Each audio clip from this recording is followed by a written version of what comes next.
ओम शांति। ओम शांति। आज 19 अगस्त 2026 आज की साकार मुरली के अनमोल मधुर महावाक्य सुनेंगे। मीठे मीठे बाबा के मीठे बच्चे, तुम्हें अभी रूहानी कारोबार करनी है। तुम्हें अभी रूहानी कारोबार करनी है। रूह समझकर हर कर्म करने से आत्मा निर्विकारी बनती जाती है। रूह समझकर हर कर्म करने से आत्मा निर्विकारी बनती जाती है। प्रश्न है, स्वर्ग का वर्षा लेने और स्वर्ग में ऊंच पद पाने का आधार क्या है? स्वर्ग का वर्षा लेने और स्वर्ग में ऊंच पद पाने का आधार क्या है? उत्तर है, बाबा कहते ब्रह्मा कुमार कुमारी बने तो स्वर्ग का वर्षा मिल जाएगा, परंतु ऊंच पद का आधार है पढ़ाई। अगर बाप का बनकर अच्छी रीति पढ़ाई पढ़ते रहे, पूरा पवित्र बने तो राजाई पद मिलता है। कोई पूरा पढ़ते ही नहीं, कर्म बंधन है।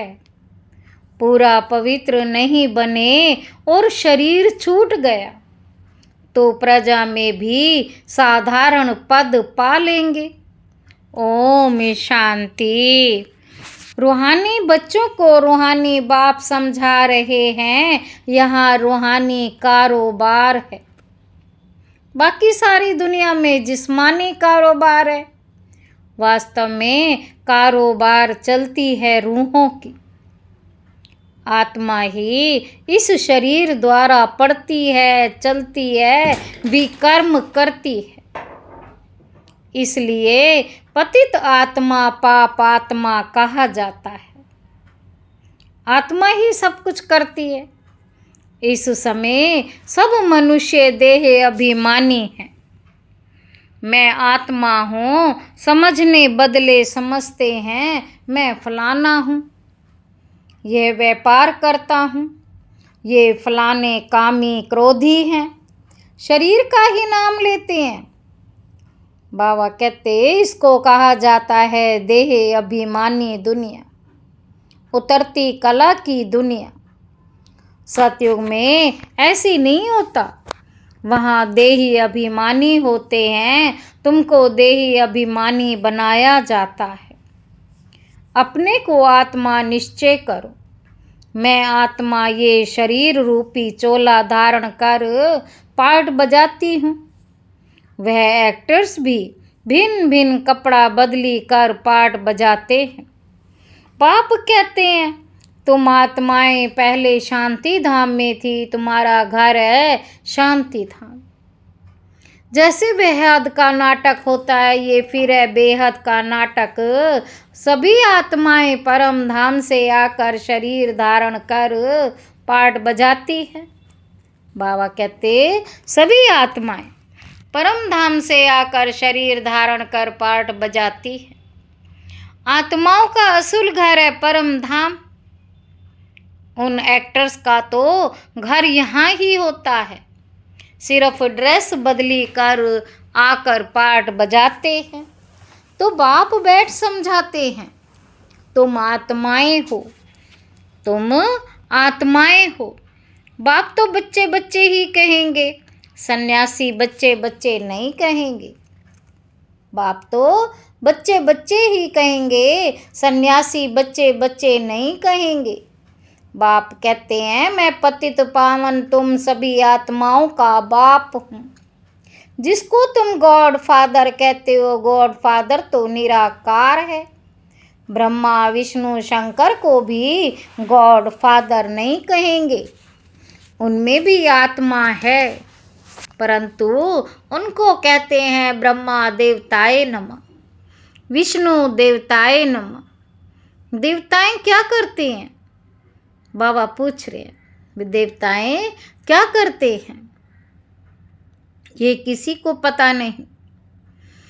बाप ही आकर समझाते हैं तुम कैसे ड्रामा प्लान अनुसार पार्ट बजाते हो? दुनिया एक ही है, ऐसे नहीं कोई नीचे पाताल व ऊपर में दुनिया है।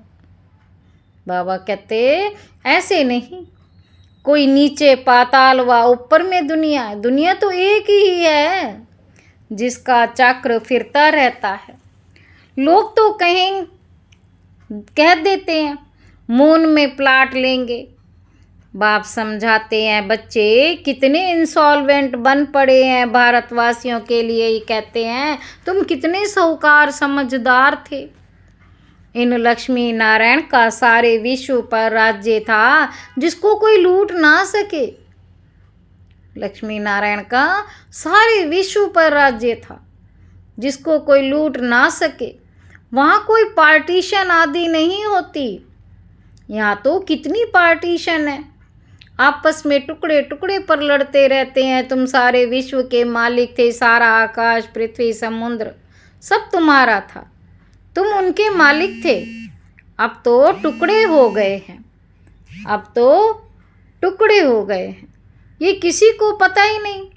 भारत ही विश्व का मालिक था। बाप समझाते हैं आत्मा को जो पाठ मिला हुआ है वह कभी घिसता नहीं, चलता ही रहता है। अभी तुम फिर से मनुष्य से देवता बन रहे हो, फिर 84 जन्म लेंगे, तुम्हारा पाठ चलता ही रहता है, कभी बंद नहीं होता है। कोई मोक्ष आदि पाते नहीं। जितने अनेक गुरु अनेक शास्त्र उतनी अनेक मतें होती हैं। बाबा कहते मनुष्यों में कितनी अशांति है, जहाँ भी जाओ कहेंगे मन को शांति कैसे मिले, मन को शांति कैसे मिले। ये देह अभिमान में आकर कहते हैं, बाप समझाते हैं मन और बुद्धि यह आत्मा के ऑर्गन्स, बाकी ये सब शरीर की इंद्रियां हैं। आत्मा कहती है मेरे मन को शांति कैसे मिले। वास्तव में ये कहना गलत है। तुम आत्मा हो, तुम्हारा सब धर्म ही शांत है, तुम ऐसे कहो मुझ आत्मा को शांति कैसे मिलेगी। इसमें कर्म तो करना ही है। ये बातें बाप ही बैठ समझाते हैं। दुनिया में ये ज्ञान किसी को नहीं। वहाँ है भक्ति मार्ग, उनको ज्ञान का पता नहीं है। ज्ञान तो एक बाप ही देते हैं। बाप खुद कहते हैं मैं कल्प कल्प कल्प के संगम युग पर आता हूँ। कलयुग के अंत में सभी पतित हैं। ये है रावण राज्य, रावण को जलाते भी भारतवासी हैं। बाप पतित पावन का जन्म भी यहाँ है तो रावण का जन्म भी यहाँ है। रावण जो सबको पतित बनाता है, इसलिए उनको जलाते हैं। ये बातें किसी की बुद्धि में नहीं हैं। बाबा कहते अब भारत में श्री कृष्ण जयंती मनाते हैं, श्री कृष्ण की लीला भजन आदि करते हैं। बाप कहते वास्तव में श्री कृष्ण लीला है, कुछ है नहीं। श्री कृष्ण ने क्या किया? कहते हैं कंसपुरी में जन्म लिया। अब कंस तो डेविल को कहा जाता है, सतयुग में डेविल कहाँ से आए? बाबा कहते तुम जानते हो श्री कृष्ण की आत्मा जो सतयुग में थी वे अपने 84 जन्म भोग इस समय पतित से पावन बन रही है, अपना पद फिर से ले रही है। बाबा कहते वैसे ही तुम कृष्णपुरी में रहने वाले थे, 84 जन्म ले, अब फिर अपना पद ले रहे, फिर अपना पद ले रहे हैं, अब फिर अपना पद ले रहे हैं। जयंती मनानी है वास्तव में शिव बाबा की, जो शिव बाबा सबको हेल से हेवन में ले जाते। शिव बाबा हेल से हेवन में ले जाते, उनकी कोई लीला है ही नहीं। कहते हैं कि है पतित पावन बाबा आओ, आकर हमको हेल से हेवन में ले जाओ। आप हमारे बाप हो तो हम स्वर्ग में होने चाहिए, हम विशेष दुनिया में क्यों हैं? इसलिए बुलाते हैं गॉड फादर हमको इस दुख की दुनिया से लिबरेट करो। ये भी ड्रामा में नूंद है। बाप कहते हैं इस ड्रामा को कोई जानते ही नहीं। शास्त्रों में ड्रामा की आयु लंबी लिख दी है, नई दुनिया को प्राणी बनना ही है, सत्तो रजो तमो में आना ही है। ये है बेहद की बात। अभी तुम फिर से विश्व के मालिक बन रहे हो। भारतवासी जो नई दुनिया में थे वही 84 जन्मों का पाठ बजाएंगे। अभी तुम पवित्र बनते हो, बाकी सब मनुष्य पतित है। तब तो पावन के आगे जाकर नमन करते हैं। पावन को पावन नमन क्यों करेंगे? सन्यासी पावन है, तब तो पतित मनुष्य उनके आगे माथा झुकाते हैं। कन्या पवित्र है तो सब उनके आगे सिर झुकाते हैं। वही कन्या शादी कर ससुर घर जाएगी तो माथा टेकना पड़ता है। वही कन्या शादी कर ससुर घर जाएगी तो माथा टेकना पड़ता है। अभी बेहद का बाप आए हैं सबको पावन बनाने। वैसा मैं कलयुग में तुम हो अभी संगम पर। अब तुमको पतित दुनिया में नहीं जाना है, ये है ही कल्याणकारी युग। बाप आकर सबका कल्याण करते हैं। तुम अभी श्री कृष्ण जयंती मनाएंगे, नहीं तो लोग समझेंगे ये तो नास्तिक है।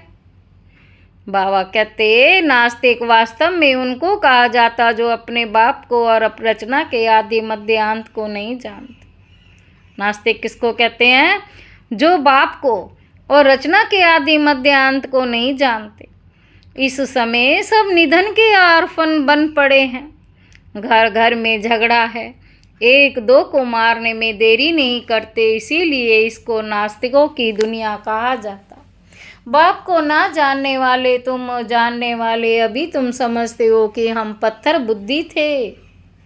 बाप हमको पारस बुद्धि बना रहे हैं और कोई तकलीफ की बात ही नहीं। बाप सिर्फ कहते 1 घंटा पढ़ो, अपने को आत्मा समझ, मुझ बाप को याद करो। शरीर को याद करेंगे तो लौकिक संबंधों की याद आएगी। देही अभिमानी रहेंगे तो मुझ बाप की याद रहेगी। ये तो है ही विशेष दुनिया। विषय सागर में गोते खाते रहते हैं, विष्णु को क्षीर सागर में दिखाते हैं। कहते हैं वहाँ घी की नदियाँ बहती हैं, यहाँ तो घास लेट भी नहीं मिलता। फर्क है ना? तो तुम बच्चों को कितनी खुशी होनी चाहिए।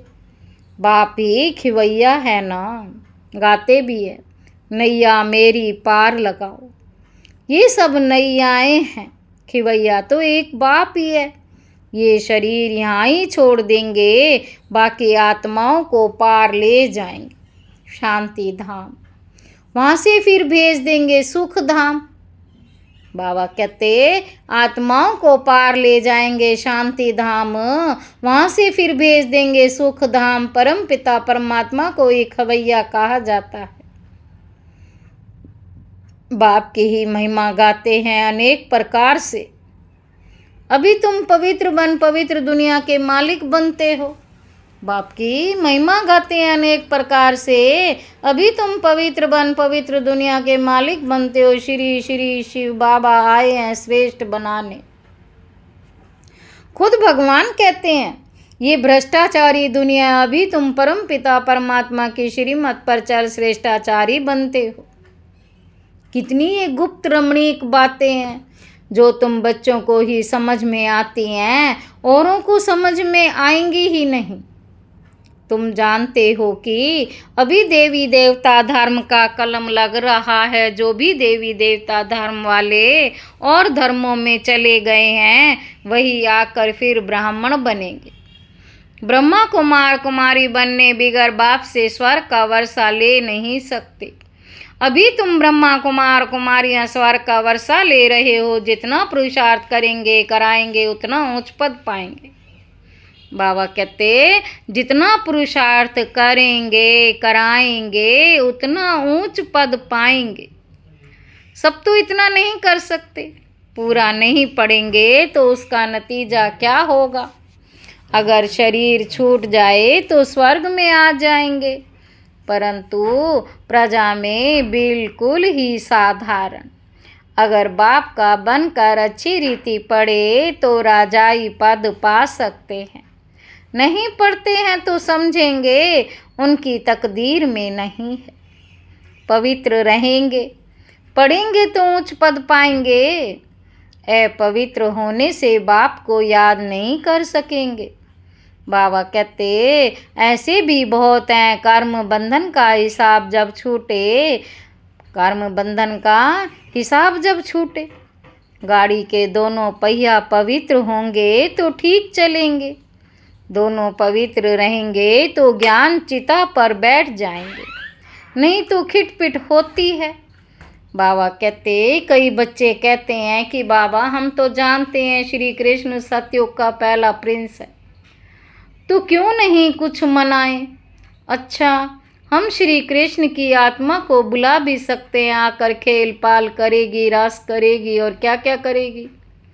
गोप गोपियाँ तो यहाँ है ही होते हैं, वहाँ तो प्रिंस प्रिंसेस आपस में मिलते हैं तो रास करते हैं, सोने की मुरली बजाते हैं।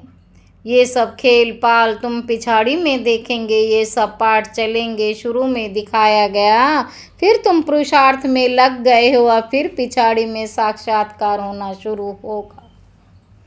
बाबा कहते, कौन कौन किस पद को पाएंगे ये तुम जानते हो। बाप बैठ ये सब राज समझाते हैं, तुमसे पूछते हैं वेदों शास्त्रों को मानते हो, बोलो हाँ। हम क्यों नहीं मानते। ये सब भक्ति मार्ग की सामग्री है, इनमें कोई ज्ञान नहीं है। ज्ञान देने वाला तो एक है, ज्ञान मिलता है तो भक्ति आप ही छूट जाती है। तुम मंदिर में भी जाएंगे तो बुद्धि में रहेगा कि ये लक्ष्मी नारायण फिर अब नई दुनिया में राज्य करेंगे। मंदिर जाएंगे तो बुद्धि में रहेगा ना कि ये लक्ष्मी नारायण फिर अब नई दुनिया में राज्य करेंगे। बाप बच्चों को समझाते हैं दोनों तरफ तोड़ निभाना है। गृहस्थ व्यवहार में रहते पवित्र बनना है। श्रीमत कहती है पूरे पवित्र बनो, पूरा वैष्णव बनो और विष्णुपुरी का राज्य लो, विष्णुपुरी का राज्य लो। अच्छा, मीठे मीठे सिक्की लधे बच्चों प्रति माता पिता बाप दादा का याद प्यार और गुड मॉर्निंग। रूहानी बाप की रूहानी बच्चों को नमस्ते। हम रूहानी बच्चों के रूहानी बाप दादा को याद प्यार और गुड मॉर्निंग। नमस्ते बाबा, नमस्ते, शुक्रिया बाबा, शुक्रिया। धारणा के लिए मुख्य सार।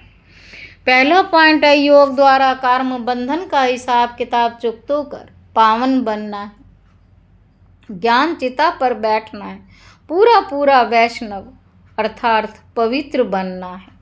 दूसरा पॉइंट है, अपने शांत धर्म स्वधर्म में, अपने शांत स्वधर्म में स्थित रहना है। सबको शांति धाम की याद दिलानी है, कभी भी अशांत नहीं होना। वरदान है, आवाज से परी की स्थिति में स्थित हो। सर्व गुणों का अनुभव करने वाले मास्टर बीज रूप भक्त। जैसे बीज में सारा वृक्ष समाया हुआ होता है, वैसे ही आवाज से परे की स्थिति में संगम युग के सर्व विशेष गुण अनुभव में आते हैं। मास्टर बीज रूप बनना अर्थात सिर्फ शांति नहीं, लेकिन शांति के साथ ज्ञान, अतीन्द्रिय सुख, प्रेम, आनंद, शक्ति आदि सर्व मुख्य गुणों का अनुभव करना है। ये अनुभव सिर्फ स्वयं को नहीं होता, लेकिन अन्य आत्माएं भी उनके चेहरे से सर्व गुणों का अनुभव करती हैं। एक गुण में सर्व गुण समाये हुए रहते हैं।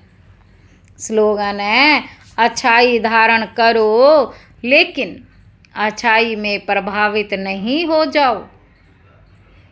ये अव्यक्त इशारे अपवित्रता के बीज को भी समाप्त कर संपूर्ण स्वच्छ पवित्र बन। पवित्रता आप ब्राह्मण आत्माओं को अनादि आदि संस्कार है। इस नेचुरल संस्कार से स्वप्न व संकल्प में भी अपवित्रता इमर्ज ना हो। संकल्प आवे और विजयी बनो, इनसे भी ऊपर नेचुरल संस्कार बना लो, तो इस सब्जेक्ट में पुरुषार्थ करने की आवश्यकता नहीं रहेगी।